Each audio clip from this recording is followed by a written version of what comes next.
Jordan Hayes stood before the grand piano on the Ashford Academy auditorium stage, his hands hovering inches above the ivory keys. 250 students filled the seats before him, their whispers creating a low hum of anticipation and mockery. In the third row, Preston Caldwell sat with his phone already recording a smirk playing at the corners of his mouth. This was supposed to be the joke of the year. The scholarship kid who couldn't possibly know how to play was about to embarrass himself in front of the entire school. Jordan's fingers trembled slightly as they made contact with the cool surface of the keys. The auditorium lights bore down on him hot and unforgiving. He could feel every pair of eyes on him waiting, judging expecting failure. His throat tightened, but he forced himself to breathe. This single moment would change everything. But how did Jordan end up here sitting at a grand piano in front of an audience that wanted nothing more than to see him fail? That story begins 3 months earlier, in a city 700 miles away. The flight from Detroit to Hartford was the longest 2 hours of Jordan's life. He pressed his forehead against the cold airplane window, watching the clouds drift past like ghosts. Everything he'd ever known was behind him now. The small apartment on Woodward Avenue, where he'd grown up. The sound of his grandmother's voice calling him down for breakfast. The worn piano bench in the living room where he'd spent countless hours practicing while she hummed along from the kitchen. All of it gone. Grace Hayes had passed away 2 weeks earlier. 73 years old, a stroke in her sleep. Quick and painless, the doctors said, as if that made it any easier. She'd been the only family Jordan had ever really known. His mother, Alicia, had died when he was 7. Cancer had taken her slowly, painfully, while Jordan was too young to fully understand what was happening. And his father, Vincent Hayes, was a name on concert posters and album covers, not a presence in Jordan's life, until now. The plane touched down in Hartford, and Jordan's stomach lurched. Somewhere in the terminal, Vincent Hayes was waiting. The famous concert pianist. The man who'd left before Jordan could even form memories of him. The father who'd sent birthday cards with checks inside, but never called. The stranger who was now, by default and legal obligation, Jordan's guardian. Jordan saw him before Vincent saw him, standing near baggage claim, tall and distinguished, in an expensive black coat, checking his phone with the distracted air of someone who had somewhere more important to be. Vincent Hayes looked exactly like his publicity photos. Salt and pepper hair swept back perfectly, sharp features that photographers loved, an air of untouchable elegance that seemed to create a bubble of space around him, even in a crowded airport. When Vincent finally looked up and their eyes met, Jordan saw something flicker across his father's face. Recognition, certainly, but also something else. Something that looked almost like pain. The drive from the airport to Greenwich, Connecticut was quiet.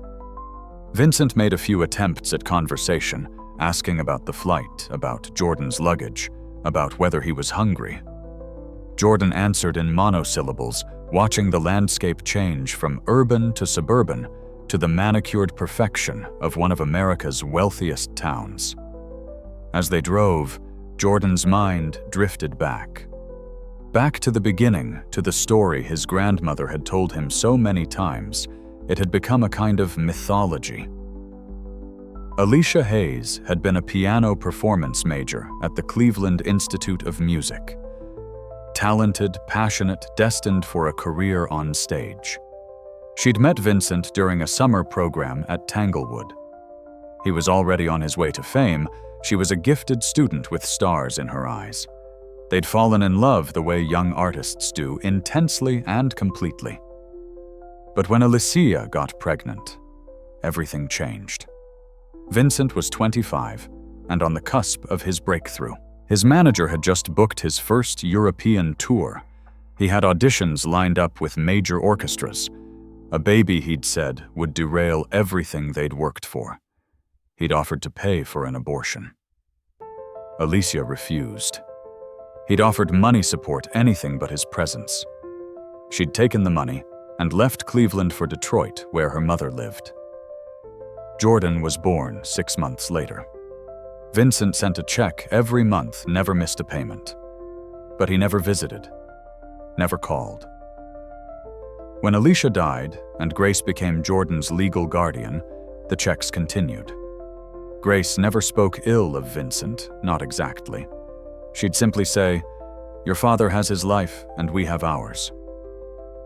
But Jordan had heard the bitterness underneath the judgment. What Grace did give Jordan was music. She'd been a music teacher before retiring, and she recognized immediately that Jordan had inherited his parents' gift. She started teaching him piano when he was 5, just simple melodies and scales. But Jordan took to it like he was remembering something rather than learning it. By 7, when his mother died, piano had become his refuge, the place where he could express everything he couldn't say out loud. Grace encouraged him, but always privately. She never pushed him to perform, never entered him in competitions. The piano was for Jordan, and Jordan alone, she'd said. A private conversation between him and the music. And Jordan had kept it that way. His friends in Detroit knew he played, but they'd never heard him. It was his secret, his sanctuary, the one thing that was entirely his. Now sitting in Vincent Hayes' Mercedes sedan, watching mansions roll past the window, Jordan wondered if that sanctuary would survive this new life. Ashford Academy sat on 30 acres of pristine Connecticut countryside, all red brick and white columns, and carefully maintained tradition. It looked like something out of a catalog for the American dream, assuming that dream cost $60,000 a year in tuition. Vincent had enrolled Jordan with a single phone call. The headmaster apparently was a fan of classical music and was honored to have the son of Vincent Hayes attending his institution.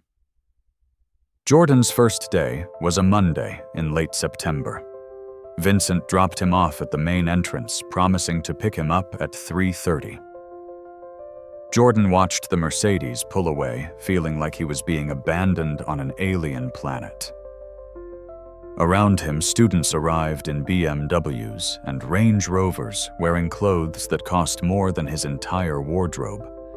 They moved in clusters groups formed over years of shared history and summer vacations in the Hamptons. Jordan was the only black student he could see. Not the only one in the school he'd learn, but one of maybe 20 in a student body of 400. And he was definitely the only one who'd transferred in from Detroit public schools on a weekday in September. His first class was AP English Literature. The teacher, Mrs. Patterson, introduced him to the class with the casual cruelty of someone who didn't realize she was doing anything wrong. "Everyone, this is Jordan Hayes. He's just transferred here from Detroit and will be joining us for the rest of the year. Jordan, why don't you tell us a bit about yourself?" 25 pairs of eyes turned to look at him.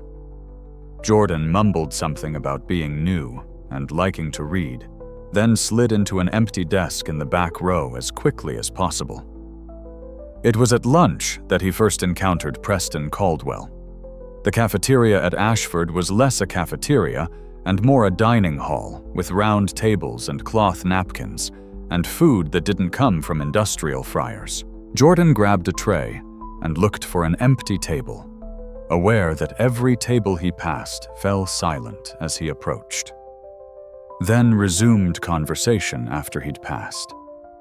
He finally found a spot at a half-empty table near the windows. He'd barely sat down when a voice called out across the cafeteria. "Hey, new kid, you're in my seat." Jordan looked up. The speaker was tall, athletic, with the kind of casual confidence that came from never being told no. He wore his Ashford blazer like it was designer fashion, his tie loosened just enough to suggest rebellion without actually breaking dress code. Behind him stood 3 other guys, all wearing the same expression of entitled amusement. Jordan glanced around. There were at least a dozen empty seats at other tables. "I don't see your name on it," he said quietly. The cafeteria got quieter. Preston smiled, but it didn't reach his eyes. "That's cute, but seriously, that's where I always sit. So if you could just..." He made a shooing gesture. Jordan felt heat rise to his face. Every instinct told him to just move to not make waves on his first day. But something else, some stubborn pride that sounded like his grandmother's voice, kept him in his seat. "Looks like you'll have to sit somewhere else today." For a moment, Preston's mask of amusement slipped, revealing something cold underneath. Then he laughed a sharp bark that didn't sound like humor. "All right, Detroit, you want to play it that way? Fine." He turned to his friends. "Come on, guys, let's let the new scholarship student have his moment." They walked away to another table, and slowly conversations resumed around the cafeteria. But Jordan had made an enemy, and he knew it. What he didn't know was that Preston Caldwell wasn't just any student. He was the son of Richard Caldwell, CEO of Caldwell Technologies, with a net worth that Forbes estimated at $3 billion. Preston had never been denied anything in his life, and he didn't take well to being challenged, especially not in front of his peers, and especially not by someone he considered beneath him. The rest of Jordan's first day passed in a blur of classes, where he felt perpetually behind, and social situations where he was perpetually alone. By the time Vincent picked him up at 3:30, Jordan was exhausted in a way that had nothing to do with academics. "How was it?" Vincent asked as Jordan climbed into the car. Jordan stared out the window. "Fine," he lied. Vincent Hayes lived in a house that looked like it belonged in an architectural magazine. Modern design, all clean lines and floor-to-ceiling windows perched on 2 acres of woodland. It had 6 bedrooms, an indoor pool, and a music room with acoustics that had been professionally designed. It was beautiful, expensive, and completely impersonal. Jordan's room was on the 2nd floor, overlooking the back gardens. It had its own bathroom, a king-sized bed, a desk, and absolutely nothing that suggested anyone actually lived there. Vincent had hired someone to buy clothes for Jordan to stock the closet with appropriate Ashford Academy attire. Everything fit perfectly and felt completely wrong. Dinners were the worst. Vincent's housekeeper, Mrs. Chen, prepared elaborate meals that they ate at a dining table that could seat 12. Vincent sat at one end, Jordan at the other, with 8 feet of polished mahogany between them. Vincent would ask about school. Jordan would give minimal answers. They'd eat in silence, punctuated by the clink of silverware on china. After dinner, Vincent would disappear into his music room. Jordan could hear him practicing hours and hours of scales and arpeggios, and pieces Jordan recognized from his grandmother's old vinyl collection. Rachmaninoff, Chopin, Beethoven. The sound would drift through the house, beautiful and untouchable. Jordan mostly stayed in his room doing homework, reading, trying to survive one day at a time at Ashford Academy. Preston had made good on his implied threat. He and his friends had launched a campaign of subtle harassment. Nothing overt enough to report, just a constant stream of small humiliations. Books knocked off desks, comments just loud enough for Jordan to hear, getting accidentally shoved in the hallway. Social media posts that never quite mentioned Jordan by name, but made it clear he wasn't welcome. 3 weeks into the semester, Jordan discovered the music room. He'd been home alone, Vincent away in New York for a recording session, when he heard the piano calling to him like a siren song. He'd walked past the closed door a dozen times, always curious, never brave enough to enter uninvited. But that afternoon he turned the handle and stepped inside. The room took his breath away. The centerpiece was a Steinway Model D concert. Grand 9 feet of black lacquer and precision engineering positioned perfectly to take advantage of the room's acoustics. The walls were lined with soundproofing. The floor was hardwood, and afternoon light streamed through windows that overlooked the woods. It was a temple to music, and it was the most beautiful room Jordan had ever seen. He approached the piano like it might bite. He'd been playing on his grandmother's old upright, a battered Yamaha that was perpetually slightly out of tune. This instrument was something else entirely. He sat down on the bench, his fingers hovering over the keys the same way they would months later on stage at Ashford Academy. He started with something simple, Debussy's Clair de Lune, his grandmother's favorite. As his fingers found the familiar patterns, the tension that had been building in his shoulders for weeks began to release. Here in this moment, he wasn't the scholarship kid or the outsider or the abandoned son. He was just Jordan, speaking the only language that had ever made complete sense to him. He was so lost in the music that he didn't hear the front door open, didn't hear footsteps in the hall, didn't know Vincent was there until he reached the final notes and heard the sharp intake of breath behind him. Jordan spun around on the bench. Vincent stood in the doorway, still wearing his coat, his face unreadable. For a long moment, neither of them spoke. Then Vincent said, his voice strange and tight, "Where did you learn to play like that?" Jordan felt like he'd been caught stealing. "Grandma Grace taught me. I'm sorry I shouldn't have Grace taught you." Vincent stepped into the room, his eyes fixed on Jordan with an intensity that was uncomfortable. "Alicia's mother?" "Yes, she was a music teacher," she said. Jordan trailed off, not sure how to finish. She said what Vincent's voice was softer now, almost gentle. She said Mom was the most talented pianist she ever taught, that I had her gift. Jordan looked down at his hands, suddenly embarrassed. "I can go. I'm sorry for using your piano without permission." "No." The word came out sharp. Then Vincent visibly controlled himself. "No, it's fine. You can play whenever you want." He paused, something working behind his eyes. "Your mother did have a gift. I haven't heard that piece played like that in a very long time." He turned and left the room before Jordan could respond. But something had shifted. Vincent started coming home earlier. He'd pause outside the music room when Jordan was practicing, though he never came in. At dinner, his questions became slightly more personal, less perfunctory.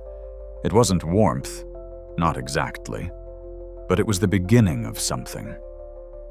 October bled into November. Jordan's life at Ashford remained difficult, but he was learning to navigate it.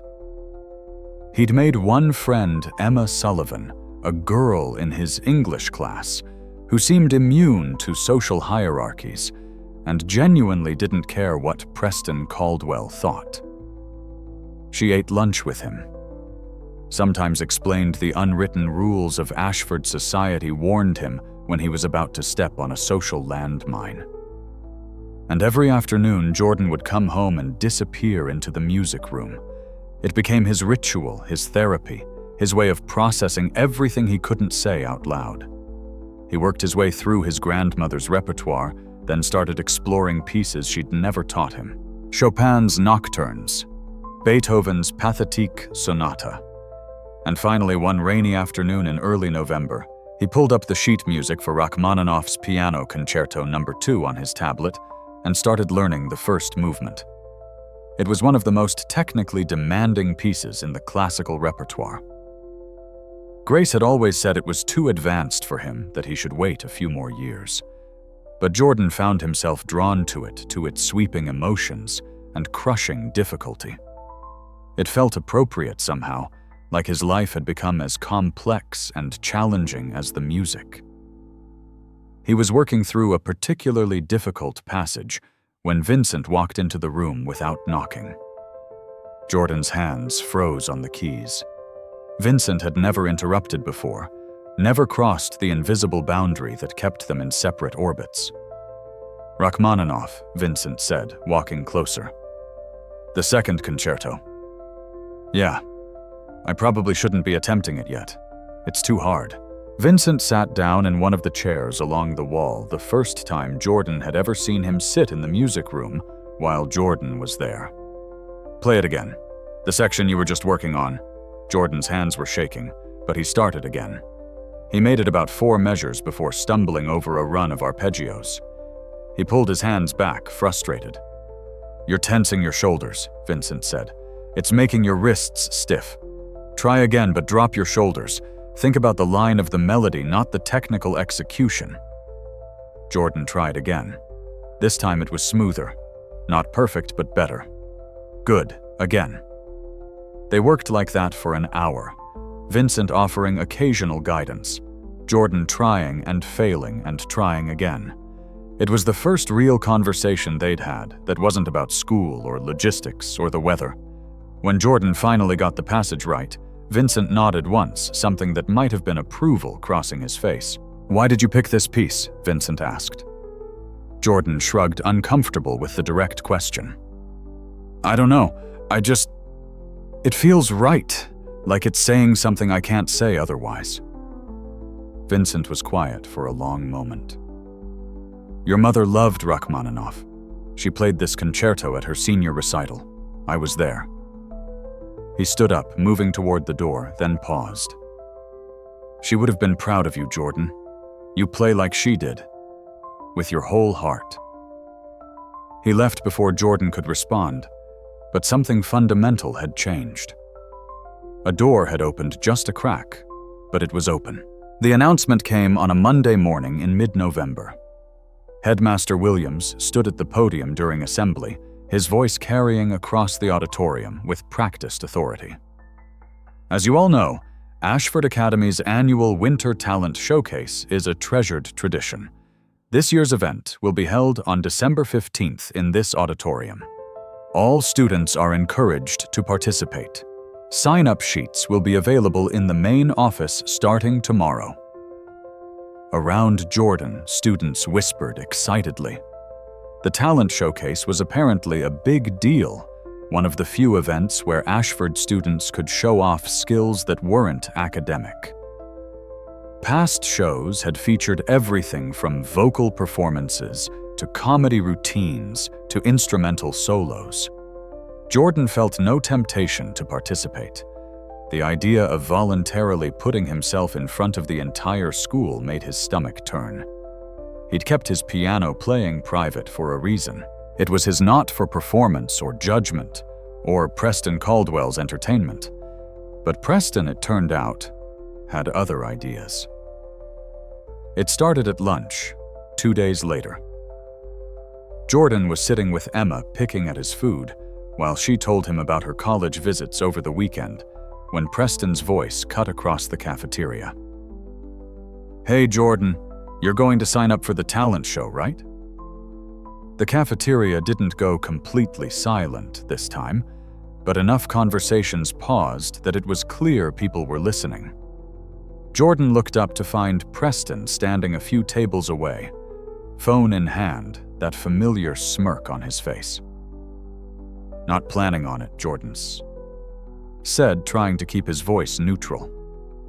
"Oh, come on," Preston said, walking closer. His friends followed a pack of wolves, sensing entertainment.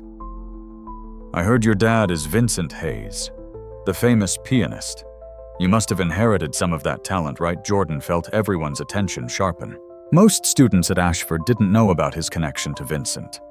He'd kept it quiet, partly out of privacy, and partly because he didn't want to trade on a relationship that barely existed.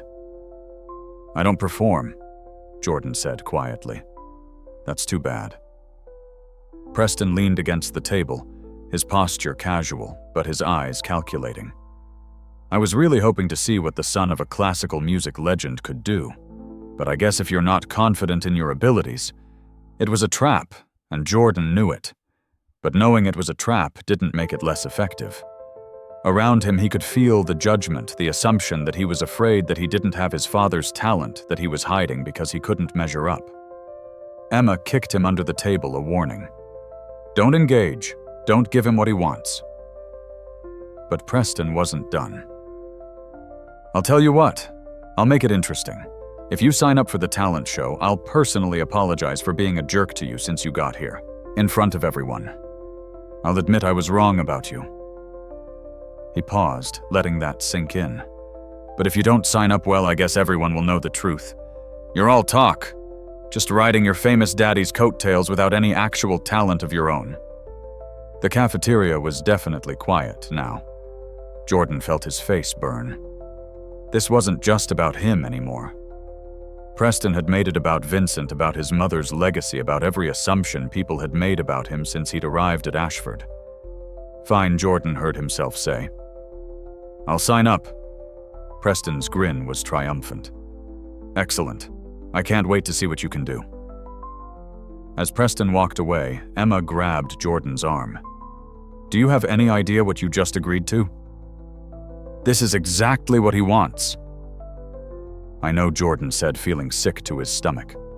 What he didn't know, what Emma didn't know, was the conversation Preston was having with his friends as they left the cafeteria. A conversation about how this was going to be the best prank of the year. How they were going to set Jordan up to completely humiliate himself in front of the entire school. How Preston had already created a private group chat to coordinate the plan.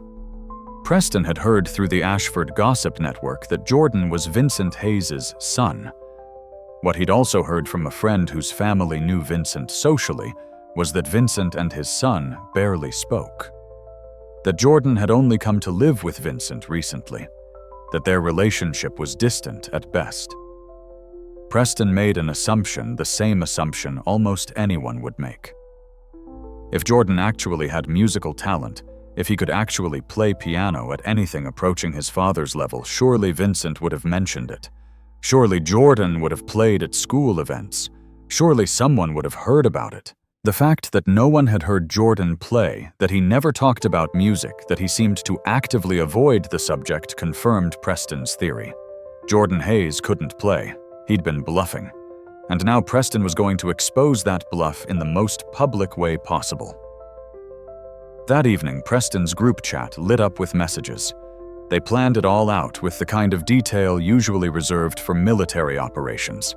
They'd make sure Jordan went late in the show, after most of the good performances, so the contrast would be even more obvious. They'd all record it on their phones and post it online. Excellent show.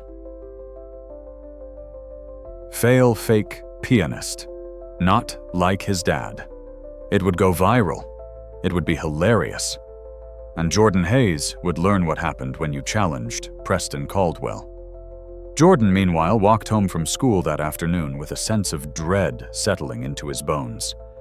He'd signed up for the talent show in a moment of anger and pride. But now he had to face what that meant. He'd have to tell Vincent. He'd have to actually perform in front of 250 students who ranged from indifferent to actively hostile. He'd have to take something private and sacred and expose it to judgment and mockery. When he got home, Vincent was in the music room practicing. Jordan stood outside the door for 10 minutes, trying to work up the courage to knock. Finally, he did. Vincent stopped playing. "Come in." Jordan entered his backpack, still on his shoulders. "Can I talk to you about something?" Vincent turned on the bench to face him, and Jordan was struck by how rarely they made direct eye contact. "Of course. There's a talent show at school. In a few weeks. I signed up to play piano." The words came out in a rush. Vincent's expression didn't change. "I see. What made you decide to do that?" Jordan couldn't explain about Preston, about the trap, about the humiliation he'd felt in the cafeteria. It sounded too petty, too much like complaining. "I just thought it was time he lied." "What are you planning to play?" I was thinking. "Maybe the first movement of Rachmaninoff's second concerto, the one I've been working on." Now Vincent did react, his eyebrows rising. "That's an ambitious choice. That piece is concert-level repertoire. I know, but I think I can do it, if I practice enough. Vincent studied him for a long moment, and Jordan couldn't read his expression. Then he stood up from the bench. Show me what you have so far. Word spread fast at Ashford. By the next morning, everyone knew that Jordan Hayes had signed up for the talent show. The reaction was exactly what Preston had hoped for. Anticipation, curiosity, and in some corners barely concealed glee at the impending disaster. Jordan felt the weight of eyes on him all day, in the hallways between classes, in the cafeteria at lunch. Even teachers seemed to look at him differently, though. Whether that was sympathy or judgment, he couldn't tell. Emma found him after 6th period, her face worried. Jordan, I need to tell you something. They stepped into an empty classroom. Emma pulled out her phone and showed him a screenshot of a group chat. Preston's name was at the top. The messages were all there. The plan to humiliate him, the coordination of the recording, the hashtags they'd already created. I got this from Sophie Martinez, Emma said. She's not in their friend group, but her boyfriend is, and he showed it to her because he thought it was messed up. She sent it to me because she thought you should know. Jordan read through the messages, his face burning. They'd written about him like he was a joke, a prop in their entertainment. They'd assumed, just like he'd feared, that he was all talk, that he'd embarrass himself and his father's reputation, that he deserved to be taken down a peg. You don't have to do this, Emma said quietly. You can back out. Say you're sick. No one would blame you. Jordan handed the phone back, something crystallizing in his chest. No, I'm going to do it, Jordan. I'm going to do it, Emma. And I'm going to show them exactly who they're dealing with. That afternoon, Jordan went home and walked straight to the music room. Vincent was there, as he increasingly was these days, as if he'd been waiting. I know why you signed up for the talent show, Vincent said without preamble. Jordan froze. What Emma Sullivan's mother and I serve on a charity board together. She called me this morning, told me about the group chat about Preston Caldwell's plan. Vincent's face was tight with an anger Jordan had never seen before. You don't have to go through with this. I can call the headmaster.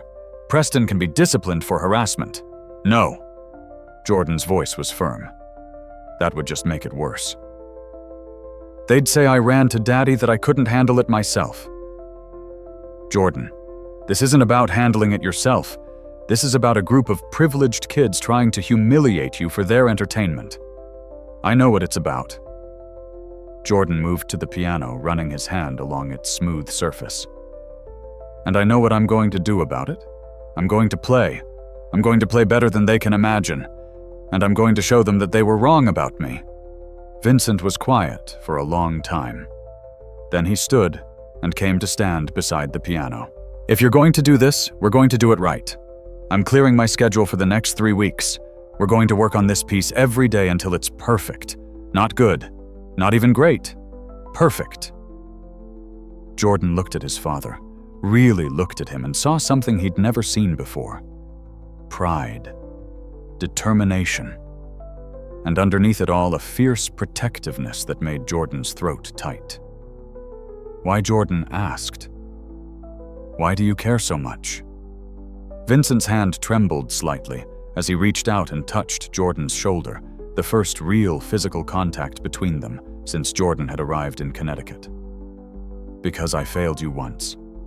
I wasn't there when you needed a father. I let Alicia raise you alone. Let Grace do the work I should have done. I can't change that. But I can be here now. I can help you face this. And maybe... His voice broke slightly. Maybe we can face it together. Jordan felt tears prick at his eyes, but he blinked them back. Okay, show me what I'm doing wrong. For the next 3 weeks, Jordan and Vincent lived and breathed Rachmaninoff. Every afternoon, Jordan would come home from school and go straight to the music room. Vincent would be waiting, and they'd work through the piece measure by measure, phrase by phrase, note by note.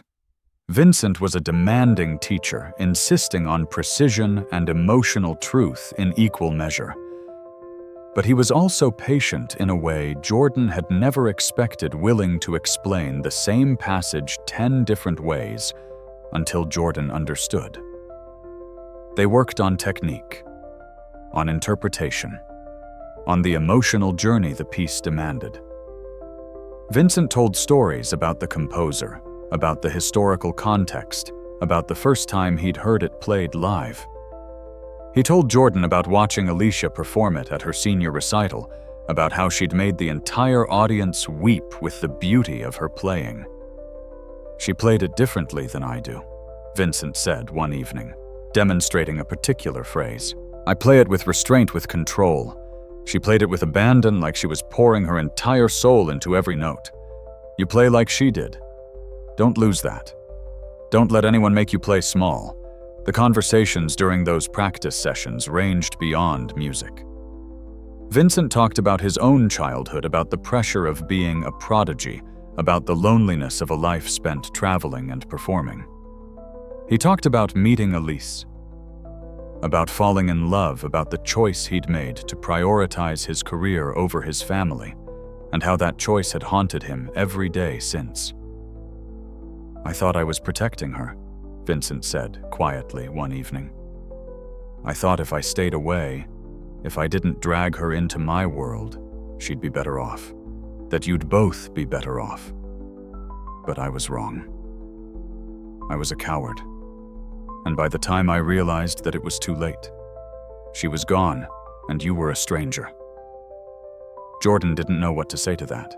But slowly, day by day, practice session by practice session, they stopped being strangers. They became tentatively, carefully something like family. At school, the anticipation for the talent show built to a fever pitch. Preston and his friends made sure to remind Jordan regularly about his upcoming performance. They'd walk past him in the hallway and make comments just loud enough for him to hear. "Can't wait for the show, Jordan. Hope you've been practicing. Your dad's going to be so proud." The mockery was meant to shake him, to make him nervous, to increase the satisfaction of his eventual failure. But every comment just strengthened Jordan's resolve. Let them laugh now. Let them anticipate his humiliation. The surprise would be all the sweeter. Emma became Jordan's ally in ways he couldn't have anticipated. She ran interference when Preston's harassment got too intense. She spread counter-rumors, carefully planted suggestions that maybe, just maybe, Jordan actually could play. She created uncertainty where Preston wanted confidence, doubt where Preston wanted certainty. 1 week before the show, Vincent did something Jordan never expected. He called in a favor from a colleague at the Hartford Symphony and arranged for Jordan to play the piece in an empty concert hall, just to experience what it felt like to perform in a large acoustic space. They drove to Hartford on a Saturday morning.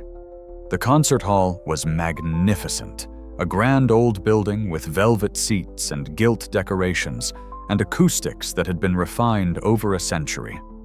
Jordan sat at the concert grand on the stage, looking out at 2,000 empty seats, and felt terror wash over him. "This is what it will feel like," Vincent said, sitting in the first row. "The space, the echo, the way your own playing comes back to you. Play it through once. Don't stop if you make mistakes. Just play." Jordan played. And in that huge space, hearing his own playing magnified and returned to him, something clicked. The piece stopped being individual notes and phrases and became a complete narrative, a story told through music. He made mistakes, stumbled in a few places, but he made it through to the end. When the last note faded into silence, Vincent climbed onto the stage. His eyes were red, though he hadn't cried. "That was your mother's playing," he said, his voice rough. "That was Alicia living through you. Never doubt that you have the gift, Jordan. Never let anyone make you believe you're not exactly as talented as you are." The night before the talent show, Jordan could barely sleep. He lay in bed, running through the piece in his head, his fingers moving on invisible keys. He thought about Preston and his friends, about their phones, ready to record his humiliation. He thought about the entire school watching, judging, waiting for him to fail. But he also thought about his grandmother, Grace, who'd taught him to play with patience and love. He thought about his mother, Alicia, who he'd never really known, but who he felt connected to through music. And he thought about Vincent, who'd spent 3 weeks working with him, helping him, being the father he'd needed all along. Jordan fell asleep sometime after midnight, his last thought a simple mantra: tomorrow everything changes. The morning of the talent show, Jordan woke to find Vincent already up drinking coffee in the kitchen. It was barely 6 a.m., far earlier than either of them normally rose. "Couldn't sleep either?"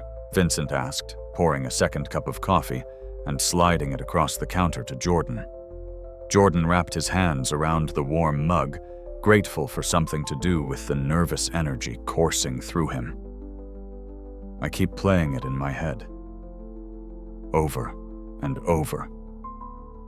What if I forget the notes? What if I freeze up?" "You won't," Vincent's voice was certain. "You know this piece better than you know anything else in the world right now. Your fingers know where to go. Your body knows what to do. All you have to do is get out of your own way and let the music happen. Easy for you to say. You've performed in concert halls around the world, in front of thousands of people." Vincent smiled, a sad twist of his lips. "And I'm terrified every single time. Before every performance, I sit backstage and think about all the ways I might fail, all the mistakes I might make, all the people who will judge me." He paused, looking directly at Jordan. "Fear doesn't go away just because you're experienced. You just learn that it's not the fear that matters. It's what you do despite the fear." They sat in silence for a while, drinking coffee as the sun rose over the Connecticut woods. Then Vincent said, "I'm going to tell you something I never told anyone, not even your mother." Jordan looked up, surprised by the sudden intimacy in his father's voice. "When I was 17, I had an audition for Juilliard. It was the most important audition of my life. Everything I'd worked for came down to that one performance. I prepared for months. My teacher was confident I'd get in. My parents had already started planning our move to New York." Vincent stared into his coffee cup. "The night before the audition, I got food poisoning. Violent, horrible food poisoning. I was up all night, sick as I'd ever been. By morning, I could barely stand. What did you do?" "I went anyway. I walked into that audition room, shaking, dehydrated, barely able to focus. And I played the worst audition of my life. Made mistakes in the first 16 measures. Forgot an entire page of music. Had to stop and restart." Vincent looked up at Jordan. It was a disaster. A complete, unmitigated disaster. Jordan waited, sensing there was more. "But I finished. I played all the way through to the end, even though I knew it was terrible. Even though the panel was clearly unimpressed. And when I was done, the head of the piano department, Professor Weinstein, asked me one question. He said, 'Mr. Hayes, are you all right? You seem unwell.' Vincent smiled at the memory. I told him I had food poisoning. I apologized for wasting their time. I stood up to leave, assuming that was it, my chance was over.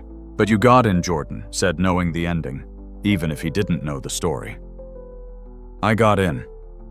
Professor Weinstein told me later that my audition was technically the worst one he'd heard that day, but he also said I'd shown more determination and resilience than any other candidate.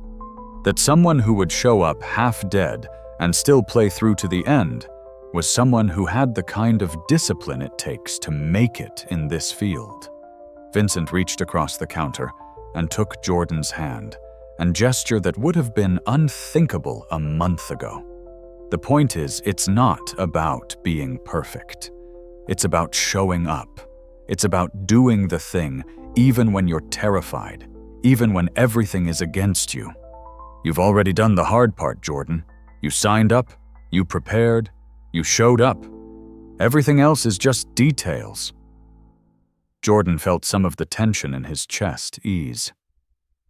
Will you be there? At the talent show, I have a recording session in New York this afternoon. It's been scheduled for months, and there are 50 orchestra musicians and a conductor all expecting me to be there. Vincent squeezed Jordan's hand. But I'm going to be late. I'm going to disappoint a lot of important people, because there's nowhere else I'd rather be than watching my son play. Jordan's eyes burned with unshed tears. Thank you. For everything. For these past few weeks. For teaching me. He couldn't finish the sentence. For being your father, Vincent's voice was gentle. I should be thanking you. You gave me a chance I didn't deserve. You let me back into your life, even though I'd done nothing to earn it. These past 3 weeks working with you, watching you grow into this piece. It's been the best 3 weeks of my life. Whatever happens tonight, that's what matters. Not the performance. This, us, finally being a family. They spent the rest of the morning together. Vincent made breakfast, something he'd never done before, burning the eggs, but managing to salvage the toast. They ate at the kitchen counter instead of the formal dining room, and they talked about everything and nothing. About Jordan's classes at Ashford, about Vincent's upcoming tour in Europe, about whether Jordan might want to apply to music conservatories for college, or if he wanted to keep piano as something private and personal. I think I want both, Jordan admitted. I want to get better, maybe even study it seriously. But I don't know if I want it to be my whole life the way it is for you. Does that make sense? Perfect sense. Your mother felt the same way. She loved music, but she also wanted other things. A family, a home, a life that wasn't spent in airports and hotel rooms. Vincent smiled. She was wiser than I was. I thought music had to be everything or it was nothing. But she understood that music could be one beautiful part of a full life. Be like her Jordan, not like me. At noon, Jordan headed to his room to get ready for school. The talent show was at 7 p.m., but he had to be there by 5 for rehearsal and sound check. He showered, put on the dress shirt and slacks Vincent had bought him for the occasion, and stood in front of the mirror, trying to recognize himself. He looked older somehow, more confident. Or maybe he just felt different, and that changed how he saw his own reflection. His phone buzzed with a text from Emma. "You got this. Can't wait to see Preston's face. You're going to kill it." Another text, this one from a number he didn't recognize. When he opened it, he found a photo of a piano with a message. "Thinking of you today. Making Grandma Grace proud. You carry all of us with you. Alicia's sister, your Aunt Michelle." Jordan hadn't even known he had an aunt who was still in touch with the family. But apparently Vincent had been reaching out, reconnecting with Alicia's relatives, rebuilding bridges he'd burned years ago. Another gift, another piece of his father trying to make things right. At 4:30, Vincent drove Jordan to Ashford Academy. They didn't talk much during the drive. Jordan was too nervous running through the piece one more time in his head. Vincent seemed to understand, just reaching over occasionally to squeeze Jordan's shoulder in silent support. When they pulled into the Ashford parking lot, already filling with cars for the evening performance, Vincent turned off the engine, but didn't get out. "Jordan, before you go in, I need to tell you something." Jordan looked at his father, saw the emotion working behind his carefully controlled expression. "I know I said it doesn't matter how you play tonight, and I meant that. Your worth isn't determined by this performance. But," Vincent took a breath, "I also want you to know that I've heard you play this piece 100 times over the past 3 weeks. And what you're about to do in there, what you've prepared, is extraordinary. Concert level, professional level. Your mother was brilliant, and you have her gift. But you also have something else. You have heart. You have the ability to take technical perfection and infuse it with genuine emotion. That's rare, Jordan. That's special. I'm scared I'll let you down." Impossible. You've already made me prouder than I knew I could be. Just by being who you are, just by surviving everything you've had to survive, and still having the courage to do this. Vincent pulled Jordan into a hug, awkward in the confined space of the car, but deeply meaningful. I love you, son. I should have said that years ago. I should have been saying it every day of your life. But I'm saying it now. I love you. Jordan hugged his father back, feeling tears finally spill down his cheeks. I love you too, Dad. They stayed like that for a long moment, making up for years of lost embraces in a single hug. Then Vincent pulled back, wiping his own eyes quickly. All right, enough emotion. You have a performance to give. Go show them what a Hayes can do. Jordan climbed out of the car, grabbed his bag, and walked toward the auditorium entrance. He turned back once to see Vincent still sitting in the car watching him go. His father raised a hand in farewell, and Jordan waved back. Then he squared his shoulders, took a deep breath, and walked inside to face his destiny. Backstage at the Ashford Academy auditorium was chaos. 30 students had signed up to perform, and they were all crammed into the space behind the stage, running through last-minute rehearsals, adjusting costumes, and radiating nervous energy.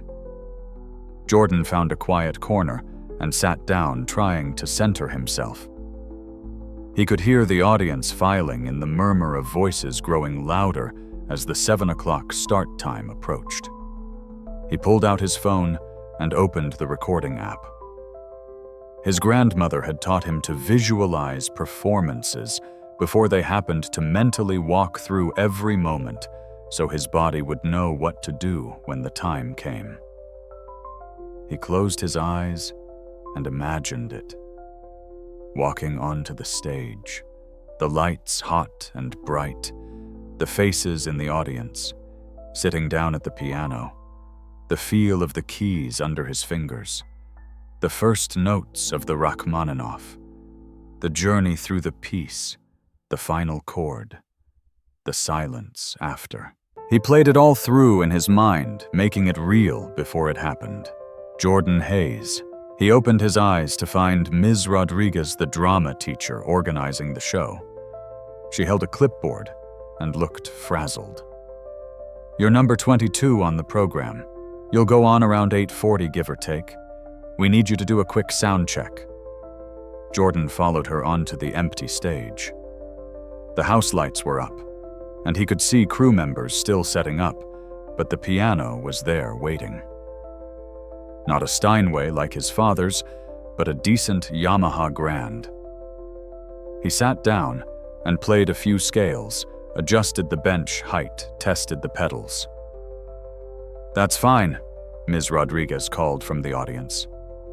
Sounds good. See you at showtime. Jordan walked back into the wings and nearly collided with Preston Caldwell. For a moment they stood there face to face, and Jordan saw something flicker in Preston's eyes. Not quite guilt, but maybe the shadow of second thoughts. Hayes, Preston, said, his voice lacking its usual mockery. Caldwell. Look, man. Preston started, then stopped. He seemed to be struggling with something. Finally, he said, Good luck tonight. It wasn't an apology. It wasn't even close. But it was acknowledgement, which was more than Jordan had expected. He nodded once and moved past, finding Emma waiting for him in the hallway outside the backstage area. How are you feeling? She asked. Terrified. Ready. I don't know. Jordan ran a hand through his hair. Is he here? Did you see Vincent? Emma checked her phone. He texted me about 20 minutes ago. His session in New York ran long, but he's on his way. He said to tell you he'll be here, even if he has to break every speed limit in Connecticut. The auditorium doors opened at 6:30. Jordan watched from backstage as the audience filed in. Parents, students, teachers, all dressed up for the occasion. The seats filled quickly, and by the time Ms. Rodriguez announced they'd be starting in 5 minutes, there was standing room only. Jordan scanned the audience from his position in the wings, looking for Vincent. He didn't see him. He checked his phone. No new messages. 40 minutes since Emma had heard from him. New York to Greenwich was usually about 90 minutes in traffic. If Vincent had left on time, he should be here. But what if he wasn't? What if the session had run too long, or traffic was worse than expected, or he'd gotten a flat tire? What if Jordan had to go through with this alone, after all? The lights dimmed. Ms. Rodriguez walked onto the stage to welcoming applause. Good evening, everyone, and welcome to Ashford Academy's Winter Talent Showcase. We have an incredible lineup of performances for you tonight from our amazingly talented students. Let's give them all a round of applause. The show began. Jordan watched from backstage as student after student took the stage. There was a girl who sang a Disney song, a group of guys who did a comedy sketch, a classical guitarist, a modern dance routine, a spoken word performance about climate change. The acts ranged from genuinely impressive to painful to watch, but the audience applauded for everyone. Jordan kept checking his phone. Still nothing from Vincent. He texted, "Are you close?" No response.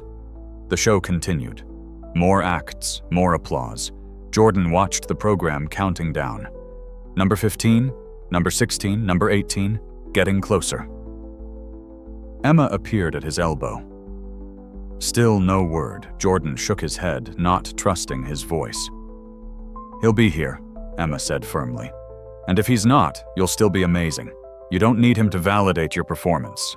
I know, but I want him here. I want him to see it. He will. Have faith." Number 20, a girl playing violin. Quite good, actually. The audience seemed impressed. Number 21, a vocal trio singing a cappella. Harmonies a bit off, but enthusiastic. Then Ms. Rodriguez was back on stage. Our next performer is Junior Jordan Hayes, who will be playing Rachmaninoff's Piano Concerto No. 2. This was it. Jordan stood up, his legs feeling like they might not hold him. He walked toward the stage entrance, his heart pounding so hard he could hear it in his ears. The stage manager gave him a thumbs up. "You're on." Jordan stepped into the wings, about to walk onto the stage when he heard it. A door opening at the back of the auditorium. He looked out and saw a figure slipping into a seat in the last row. Even in the dim light, he recognized Vincent. His father had made it. He was here. Their eyes met across the distance. Vincent raised his hand to his heart, a gesture that said everything words couldn't. "I'm here. I'm with you. You can do this." Jordan took a deep breath, stepped out of the wings, and walked onto the stage. The lights hit Jordan like a physical force. Hot, bright, blinding. For a moment, he couldn't see anything beyond them. Then his eyes adjusted, and he could make out the shapes of the audience. 250 people, maybe more. All of them looking at him, judging him, waiting to see if he'd succeed or fail. He walked to the piano, his footsteps loud in the silent auditorium. The Yamaha Grand sat in the center of the stage, its black surface gleaming under the lights. Jordan sat down on the bench, adjusted it slightly, and looked out at the audience. In the third row, he could see Preston Caldwell clearly. Phone out recording, smirk on his face, waiting for the disaster. Around Preston, his friends had their phones out too, a firing squad of cameras ready to capture Jordan's humiliation. But beyond them, further back, Jordan could also see other faces. Emma sitting with her parents, giving him an encouraging smile. Teachers he recognized from classes, students who'd been kind to him, or at least neutral. And in the very back row, Vincent sitting forward in his seat, his entire focus on his son. Jordan placed his hands on the keys. The piano felt different from Vincent's Steinway, the action slightly heavier, the tone a bit brighter. But it was a good instrument, well-maintained, responsive. It would do. The auditorium was completely silent. That particular kind of silence that happens in a space full of people all holding their breath at once.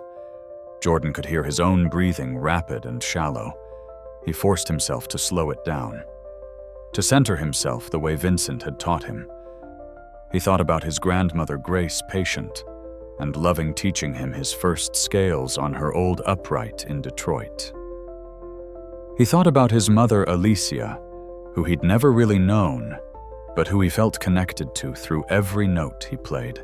He thought about the past 3 weeks with Vincent, the hours spent perfecting this piece, the relationship they'd built note by note, phrase by phrase.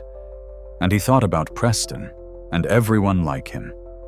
Everyone who'd assumed he wasn't good enough. Everyone who'd judged him without knowing him. Everyone who'd decided he was less than because of where he came from or what he looked like, or who his father had failed to be. Jordan closed his eyes, took one more deep breath, and began to play. The opening of Rachmaninoff's Piano Concerto No. 2 is one of the most iconic beginnings in classical music. Deep, resonant chords that announce themselves like the opening of a cathedral door. Jordan's first notes rang out into the silence, powerful and sure. No hesitation, no trembling, pure, confident sound. In the audience, Preston's smirk faltered. Those were not the notes of someone who didn't know how to play.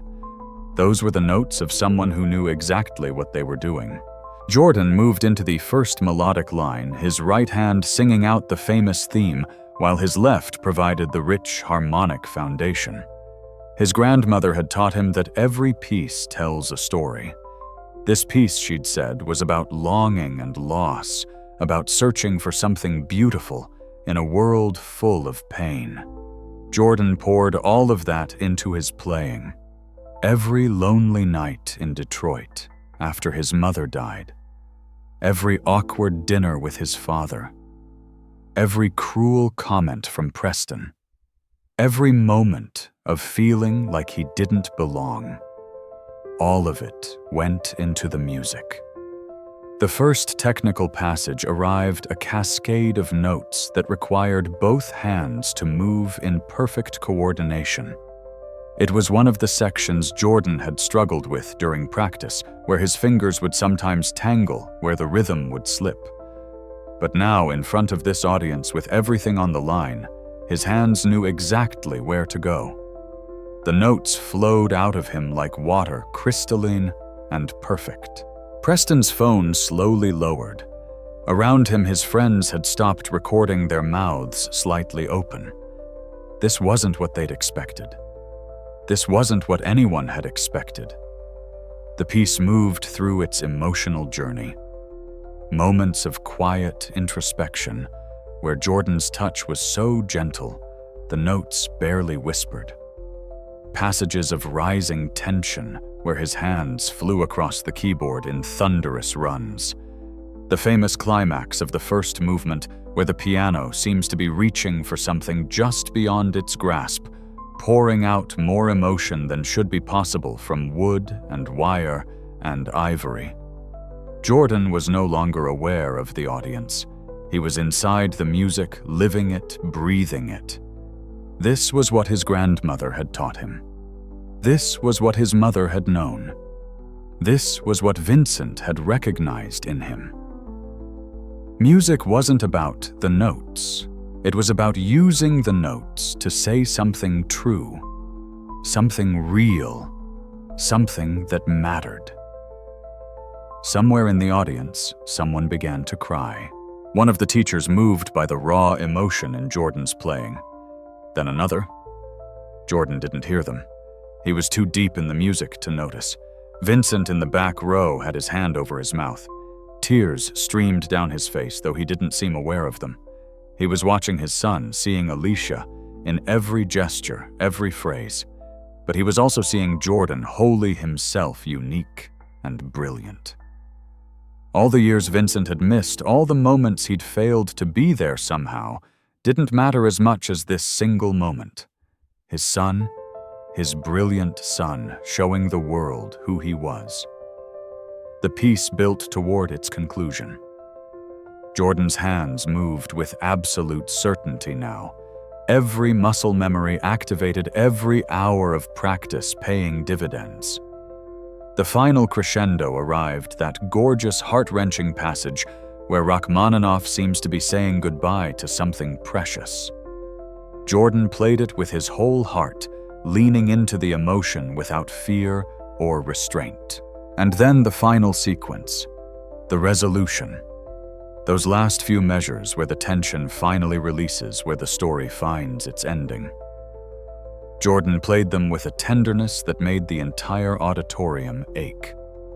The last chord held with the sustain pedal ringing out into space. Jordan lifted his hands from the keys.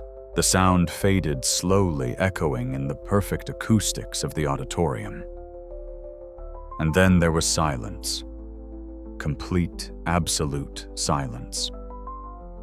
For a moment, Jordan thought he'd failed, that the silence meant shock or disappointment or confused politeness. He looked out at the audience, trying to read their expressions in the stage lights. Then someone in the back stood up. Vincent. His father was on his feet, tears still streaming down his face, bringing his hands together in applause.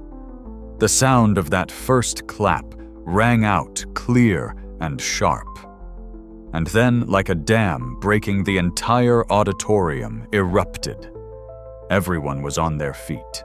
Applause crashed over Jordan like a wave so loud it was almost physical. People were cheering, some of them crying, all of them clapping. The students in the front rows, who moments ago had been waiting to record his failure, were standing and applauding with genuine amazement on their faces. Preston Caldwell stood slowly, his phone forgotten on his seat. He was clapping too, though the expression on his face was complicated. Shock, certainly, maybe embarrassment, but also something that might have been respect. Emma was jumping up and down, cheering so loudly Jordan could hear her over the general din. Teachers were nodding to each other, clearly impressed. And in the back, Vincent was still standing, still applauding, his eyes locked on his son with an expression of pure, undiluted pride. Jordan stood up from the piano bench, uncertain what to do. Ms. Rodriguez had told all performers to bow, but the idea seemed absurd. He managed an awkward half-bow, which only made the applause louder. Someone in the audience shouted, "Bravo!" Others picked it up. "Bravo, bravo!" Jordan looked one more time at Vincent, and his father pressed both hands to his heart, then pointed at Jordan. "I'm proud of you. You did it. You were magnificent." Jordan walked off the stage in a daze, the applause still thundering behind him. He made it to the wings before his knees gave out, and he sat down hard on the equipment case, his whole body shaking with adrenaline and relief. Emma found him seconds later, pulling him into a fierce hug. "That was incredible, Jordan. That was the most amazing thing I've ever heard. You completely destroyed them. Did you see Preston's face?" Other students started appearing backstage, coming to congratulate him. People he barely knew were shaking his hand, telling him how talented he was, asking where he'd learned to play like that. Jordan answered on autopilot, still not quite processing what had just happened. Then the crowd parted, and Vincent was there. He'd somehow made it backstage, navigating through the audience and the performers. Father and son looked at each other for a long moment. Then Vincent pulled Jordan into a crushing embrace. "That was your mother," Vincent said, his voice thick with emotion. "That was Alicia's heart. But it was also you, all you. I have never been more proud of anything in my entire life." Jordan hugged his father back, feeling like something fundamental had shifted in the universe. He'd walked onto that stage as one person and walked off as someone else. Not better or worse, just more fully himself, more certain of who he was and what he could do. "Thank you," Jordan whispered. "For everything. For being here. For teaching me. For being my dad."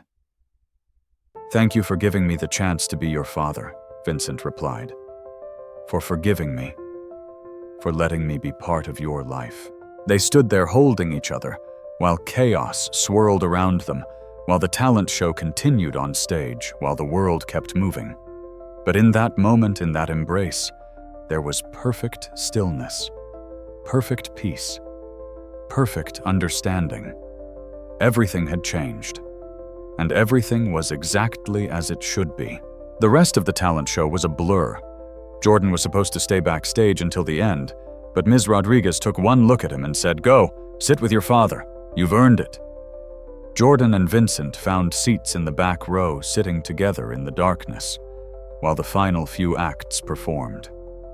Neither of them really watched. They were too busy processing what had just happened, what it meant, where they'd go from here. When the show finally ended and the house lights came up, Jordan was immediately surrounded. Students wanted to congratulate him. Teachers wanted to shake his hand. Even Headmaster Williams appeared, telling Vincent how honored Ashford was to have such a talented student in their ranks. Through it all, Jordan kept looking for Preston. He finally spotted him near the exit, trying to leave without being noticed. Jordan excused himself from the crowd and walked over.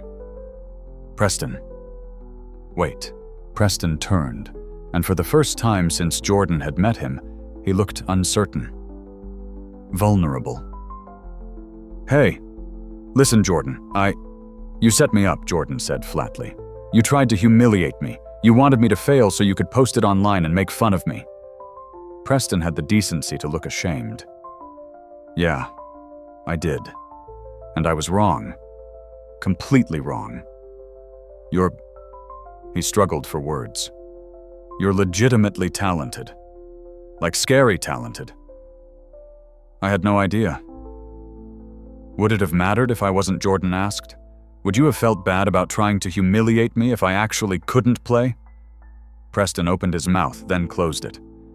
He thought about it, really thought about it.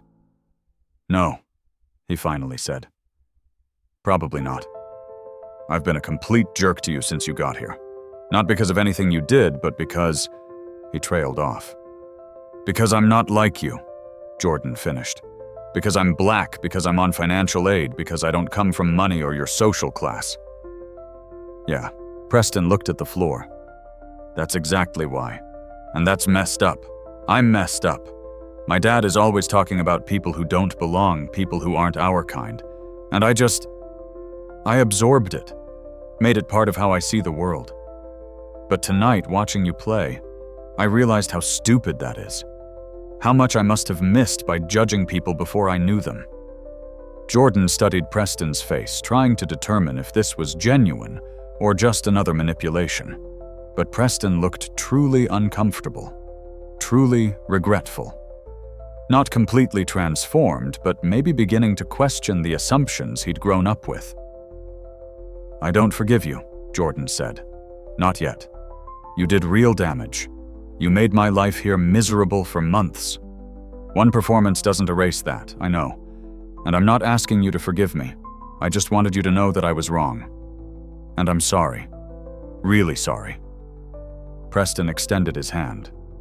"For what it's worth." Jordan looked at the hand for a long moment. Then he shook it once, briefly. "Maybe we can start over. Not friends, but not enemies, either. I'd like that."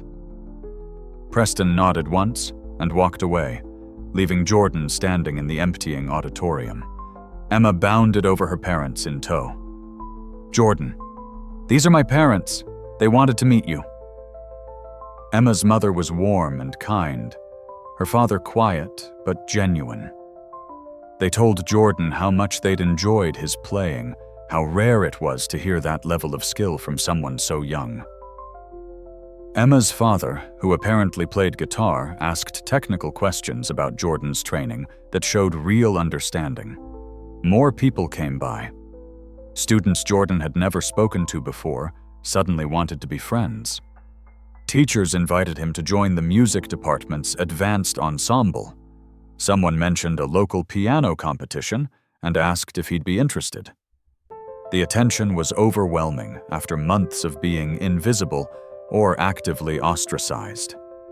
Finally, around 9:30, the crowd thinned. Vincent put his hand on Jordan's shoulder. Ready to go home? Jordan nodded, exhausted in every possible way. They said goodbye to Emma and her parents, thanked Ms. Rodriguez, and walked out to the parking lot. The December night was cold and clear, stars visible despite the light pollution.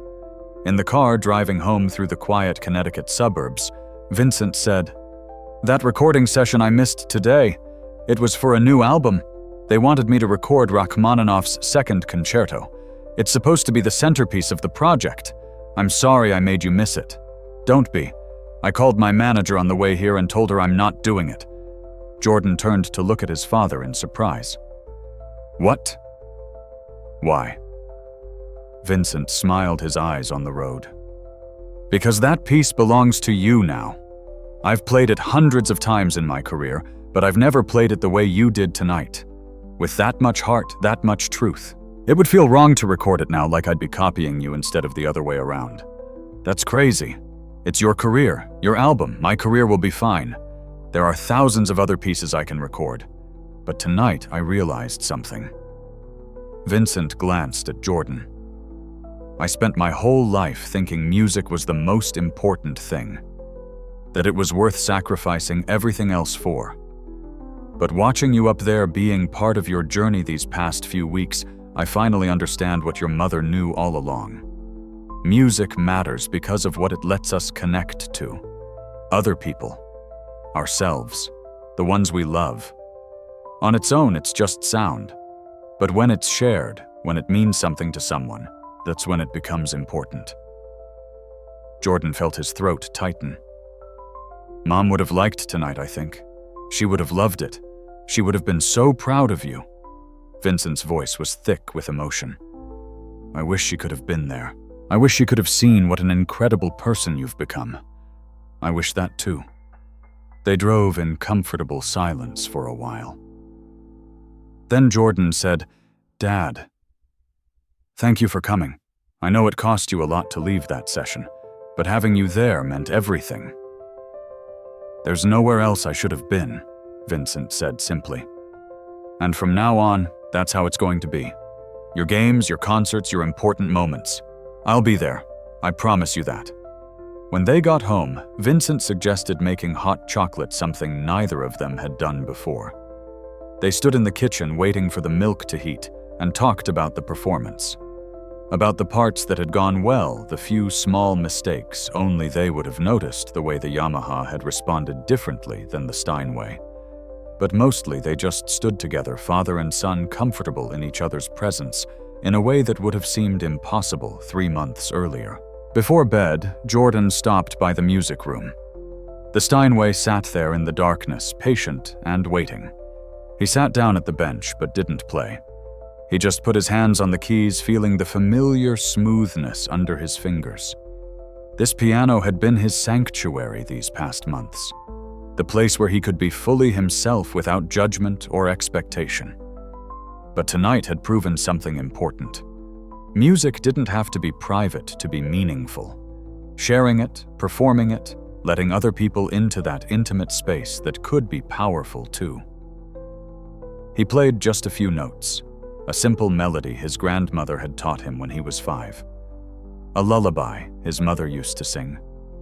The sound drifted through the quiet house, a benediction on the day, a promise for tomorrow. In his own room down the hall, Vincent heard those notes and smiled. His son was home. Finally, truly home. The late spring sun streamed through the windows of the music room, making the Steinway's black surface gleam. Jordan sat at the piano, working through a Chopin nocturne, while Vincent sat in his usual chair along the wall, listening. These afternoon sessions had become ritual. Most days, Jordan practiced alone, but a few times a week, Vincent would join him. Sometimes he'd offer technical advice. Sometimes he'd just listen. Sometimes they'd play duets, 4 hands on the keyboard, navigating complex pieces that required absolute synchronization. Their relationship had evolved into something Jordan never could have imagined that first awkward drive from the airport. They weren't the kind of father and son who threw football or went fishing. But they had music, and that was enough. More than enough. Life at Ashford had transformed as well. Preston had kept his word about backing off, and gradually his friends had followed suit. Jordan would never be part of their inner circle, and he didn't want to be. But the active hostility had ended, replaced by a wary respect. Preston even nodded to him in the hallways, now a small acknowledgement that meant more than any elaborate apology. Jordan had found his people. Emma remained his closest friend, but he'd connected with other students too. The arts kids, the ones who cared more about expression than expensive cars. He'd joined the chamber music ensemble, playing piano for their spring concert. He'd even started teaching beginner piano to younger students, discovering that he loved sharing music the way his grandmother had shared it with him. The video of Jordan's performance had gone viral, though not in the way Preston had originally intended. Someone had posted it with the caption, "This is what real talent looks like," and it had been viewed hundreds of thousands of times. Jordan had received messages from music schools, from other young pianists, from people who said his playing had moved them to tears. It was overwhelming and humbling and a little scary. But the best thing that had happened wasn't about music at all. Vincent had started introducing Jordan to Alicia's family. The relatives Jordan had never met because Vincent had cut himself off from them after Alicia's death. Aunts and uncles and cousins who welcomed Jordan with open arms, who shared stories about his mother, who made him feel connected to a history he'd never known he had. There was even talk of Jordan and Vincent doing a concert together, a father-son duet for charity. Vincent had proposed it, tentatively afraid Jordan might feel pressured. But Jordan had surprised himself by being excited about the idea. Performing at the talent show had taught him that sharing music could be just as meaningful as keeping it private. "That's lovely," Vincent said as Jordan finished the nocturne. "Your interpretation is really maturing. You're finding your own voice." "I had a good teacher," Jordan said with a smile. "You had several good teachers. Your grandmother, your mother, through her legacy, me a little bit. But mostly you taught yourself. That's what real musicians do. They take what they're given and make it their own." A knock on the music room door interrupted them. Mrs. Chen poked her head in. "Dinner in 20 minutes. And Jordan, you have a package at the front door." Jordan went to investigate and found a large envelope from the Juilliard School. His heart jumped. He'd applied on a whim, encouraged by his music teacher at Ashford, not really expecting anything to come of it. He carried the envelope back to the music room, his hands shaking. "What is it?" Vincent asked. "Juilliard. My application results. Open it." Jordan carefully tore open the envelope and pulled out the letter. His eyes scanned the first few lines, then widened. "I got in. I got accepted to their pre-college program for next year." Vincent stood up, a huge smile breaking across his face. "Jordan, that's incredible. Do you know how competitive that program is? How many thousands of students apply? The letter says they were impressed by my audition tape and my passionate, emotionally mature playing style." Jordan looked up at his father, hardly believing it. "Dad, I got into Juilliard." Vincent pulled Jordan into a hug, both of them laughing. "I'm so proud of you. Your mother would be so proud. This is just the beginning, Jordan. Just the beginning." That evening, they celebrated over dinner. Vincent opened a bottle of sparkling cider and made a toast. To Jordan Hayes, Juilliard pre-college student, and the best son a father could ask for. Jordan raised his glass. To second chances. And to family. They clinked glasses, and Jordan thought about how far he'd come.